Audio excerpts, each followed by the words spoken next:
Daddy, it has to have 4 tires and a spare tire on the back.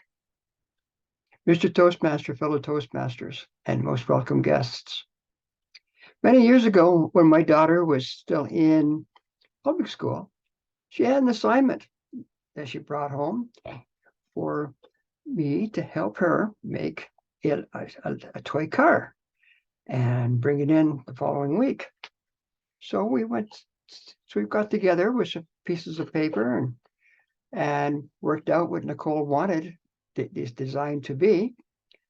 As I mentioned, it had to have 4 wheels and a tire on the back. So we went ahead and we made this card between the two of us. I did the work in terms of where tools are required to cut it up.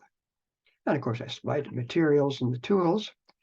And I had Nicole work on the actual design as to what shape and the size and basically all the features like lights and stuff that it might need. And I helped her to actually put it together and do the wiring for the lights inside. And she painted it. And then when it was all complete, she took it to work and she presented it to her class. This was a treasured product that we made, and she kept it in her room until she had to downsize in order to go off to her last job assignment.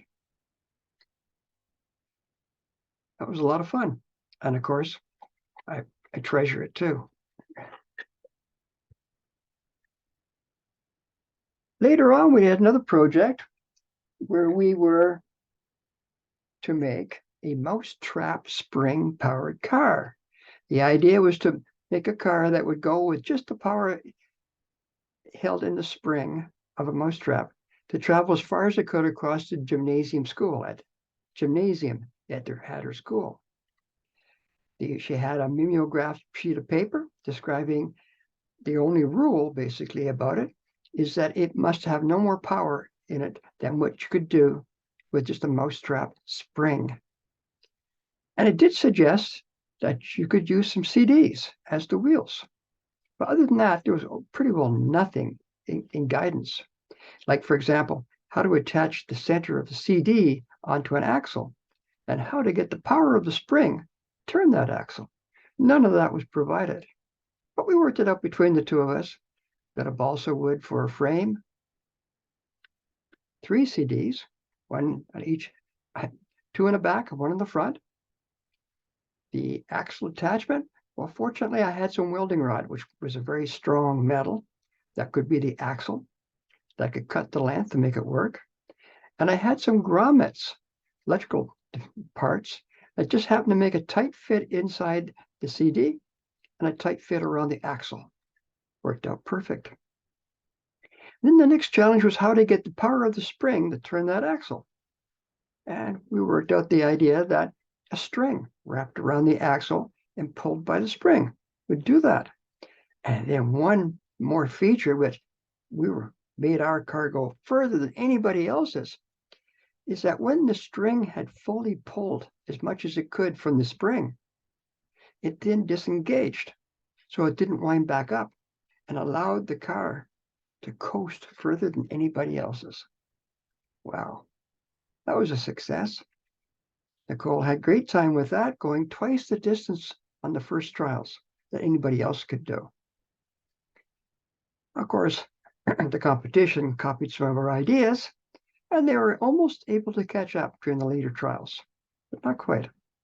That was another interesting work together. One more work together we had was near the end of near the end of her high school. She had a work week where she had to have work in some sort of real work position for a week in one of the local businesses. Well, at the time, I was working at a research site, and I had some relatively simple research steps that had to be done. So I invited her in, and we got all officially arranged and everything like that. But she ran some of the experiments for me. That was very interesting having my daughter working in my lab with me. However, it wasn't quite the things that she wanted. She wanted to have things where Just follow the procedure, bam, bam, bam, fixed. She didn't like the idea of us try this, try that, and maybe nothing works. That was kind of frustrating.